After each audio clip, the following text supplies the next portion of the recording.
Good morning. My name is Nicola Persico, and I am the academic director of Kellogg's Public-Private Initiative.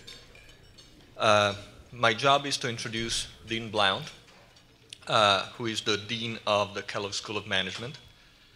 Dean Blount is a proud alumna of the school, having been a PhD here in management in '92. Before Kellogg, Dean Blount served on the faculty at Chicago Booth, and then at NYU Stern, where she was the Dean of Undergraduate College and also Vice Dean of the school. She is the director of Abbott Laboratories and a member of the Commercial and Economic Clubs of Chicago and the Chicago Network. She serves on the advisory boards at the Aspen Institute Business and Society Program and the Chicago Innovation Awards.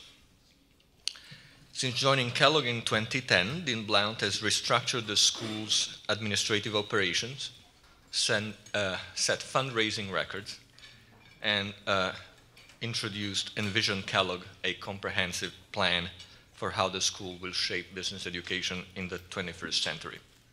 And with that, I'm happy to introduce Dean Blount. Thank you.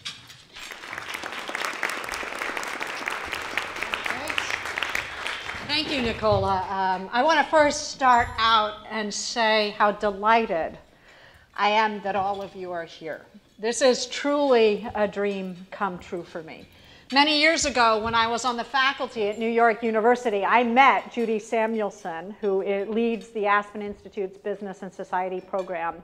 And I was so inspired by her dedication to the values that underlie the free market system, that underlie the contributions that corporations make in very positive ways to our society, and her commitment to assuring that the way we talk about those is balanced and thoughtful in many different arenas, including business schools.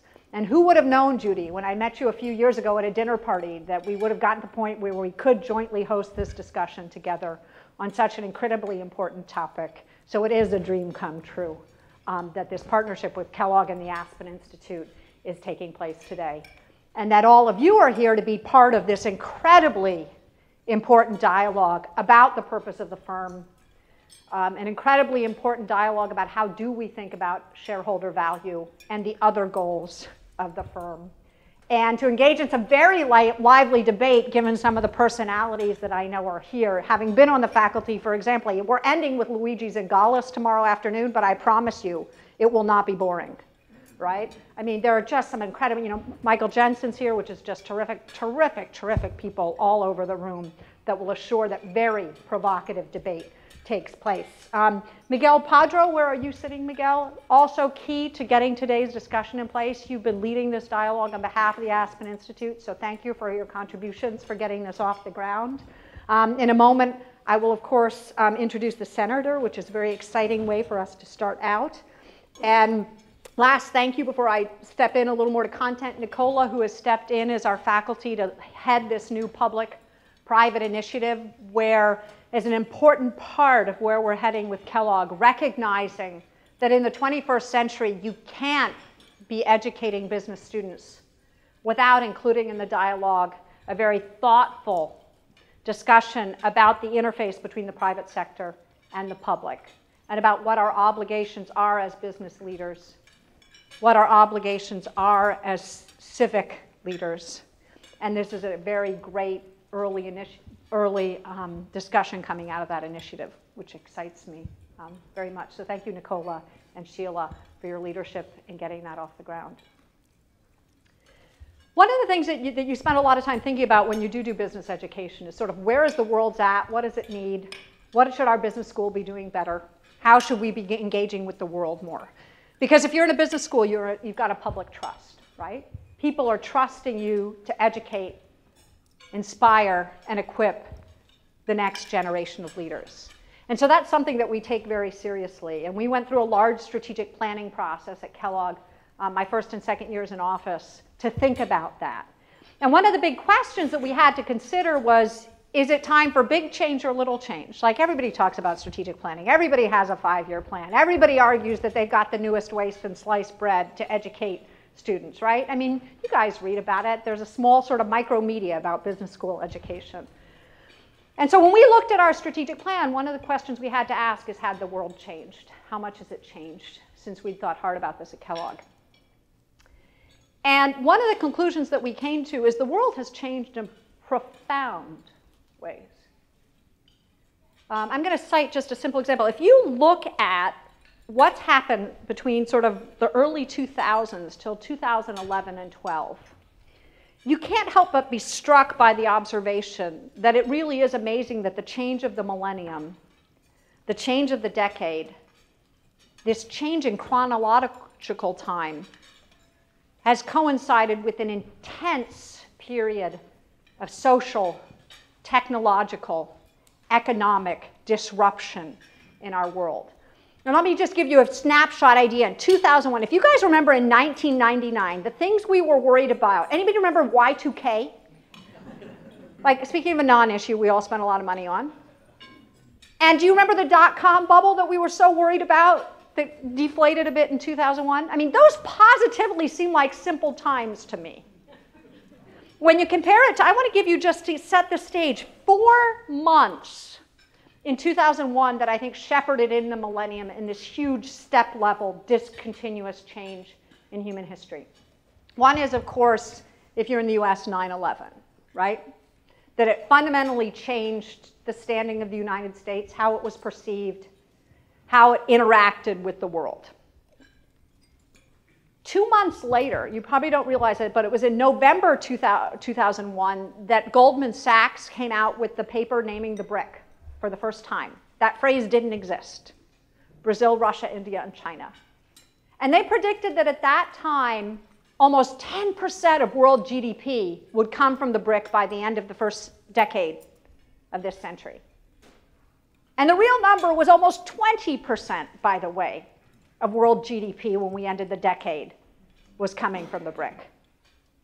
The third fact in that 4-month era was, you probably don't think about it, but it wasn't until January 1st, 2002 that the physical euro was introduced. So none of that existed before this millennium, much less would we have imagined we were going to elect a black president in the United States. Would we have imagined that Arthur Andersen was going to go down, right? Lehman Brothers was going to go down, right? All of these, Bear Stearns, I mean, all of these organizations that we took for granted, much less all of the physical, the Southeast Asian tsunami, Hurricane Katrina, I mean, just huge, huge changes. And I haven't even gotten to 2008 and the financial system and the brink at which we came to. And so I think you have to be struck by the world has changed fundamentally. And it's very clear that global power, economic and political, has shifted from west to east.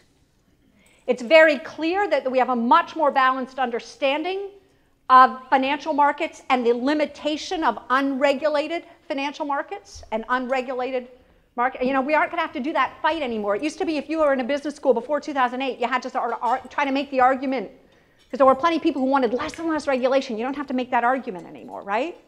And so that has changed. And we have also fundamentally changed at the same time that we haven't even talked about how we talk to each other, right? The little portal thing that we carry every day. You know how you're at dinner with your kids? Sometimes everybody's more present to this than the person who's sitting next to them, right? And again, none of that existed before 2000 in any significant way. And so you can't help but consider and see this decade as what I call, because we haven't come up with a better word, and my communications people hate the word, but I'm going to use it because they can't find a better one. It really was a wormhole decade that transformed human history and will be seen as major step-level change. And so the discussion about, the reason I bring it up is why it was so important in our strategic plan to start thinking about alternative frameworks for how we educate people, for start thinking about why we absolutely had to have a much deeper discussion in the classrooms about the interface between the private and public sector, because coming out of that decade, you realize there is no important problem that we face that can be solved by anything less than full partnership across the public, private, and not-for-profit sectors. It's an absolute requirement for where we've gotten ourselves in human history, and getting much richer dialogue across that is an imperative. And so that sets the platform for what we're doing here at Kellogg. It sets the platform and resets it in many ways, I'd argue, Judy, for the work that you've been doing at the Aspen Institute. It is not same old as when you started this out in the 1990s. What it means when we rethink the purpose of the corporation now, what it means when we rethink what is a corporation's obligations to its shareholders versus other constituents within society, take on a whole new meaning when you look at the complexity of the interrelated financial system that now exists globally, and we're never going to be able to take it apart again. What does it mean when you have the kind of internet, dialogue, traffic, privacy issues, all kinds of things that have transformed human existence? And what does it mean when every single market problem situation is characterized by immense cultural, socioeconomic, intellectual diversity, and the number of sort of boundaries and understandings we have to cross is immense. And that's why I'm so excited about hosting this now on behalf of Kellogg. I'm so excited to have the senator here to help us think about a very critical interface between the private sector and the public sector, because the models that we had weren't working that well in the late 20th century. And with the fundamental transformation we've had with globalization of the late 20th century, with the technological exponential changes of the early 21st century, these dialogues become ever more pressing. So you have your work cut out for you over the next 2 days. I'm expecting a whole bunch of papers on my desk when we're done about the solutions, right? We're at a university after all. It's a simple problem.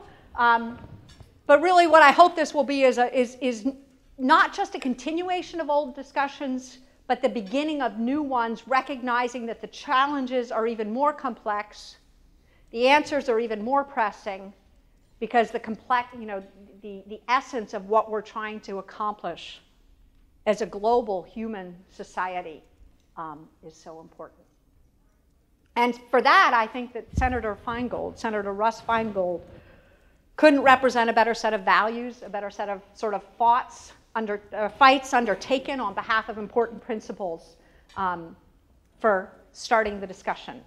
As many of you know, he represented Wisconsin in the US Senate from 1993 to 2011. He served on many very important committees, the Judiciary, Foreign Relations, Budget, and Intelligence Committees. With Senator John McCain, he co-sponsored a major piece of campaign finance reform, the McCain-Feingold Campaign Reform Act. In 2011, he formed Progressives United to respond to the increasing corporate influence in our political system. And since leaving the Senate, he has been very engaged in fostering dialogue across the country at many, many universities and law schools, including some extended stints at Marquette, at Stanford, as well as I think you said, Senator Feingold, you visited 20 or 30 universities in the process of doing this. He's received the John S. Kennedy Profile and Courage Award, the Four Freedoms Award. I mean, this is a man who's committed his life to public service and fostering the dialogues that matter about the interface between the private sector, which now has so much power to transform the world, and the public sector, which also has so much power to transform the world. So without further ado, let's start talking about these issues. Thank you. Thank you, Dean.